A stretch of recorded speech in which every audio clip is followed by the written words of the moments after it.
جتنی بھی مال دولت ہے، پراپرٹی ہے، جو بھی اگر پوری دنیا کا ریٹ نکالا جائے، جتنی بھی دولت ہے اس کے اندر،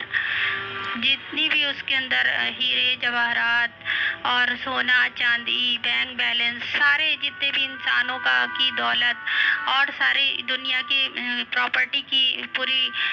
قیمت نکالی جائے، پوری ایک دنیا کی قیمت نکالی جائے، اس سے بھی بڑھ کر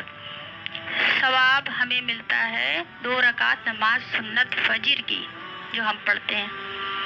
تو سوچئے جب جو 2 رکعت سنت جو ہم پڑھتے ہیں موقدہ فجر کی، اس کا اتنا بڑا ثواب ہے، تو سوچئے فرض نماز کا کتنا ثواب ہوگا۔ تو یہ ہم لوگ ابھی دنیا میں ہے نا، تو ہم لوگوں کی سوچ ابھی چھوٹی ہے، لیکن اللہ تعالیٰ بہت بڑے ہیں، ہم لوگ امیجن نہیں کر سکتے، کیونکہ وہ اپنی شان کے مطابق دیتے ہیں بدلہ۔ تو ہمیں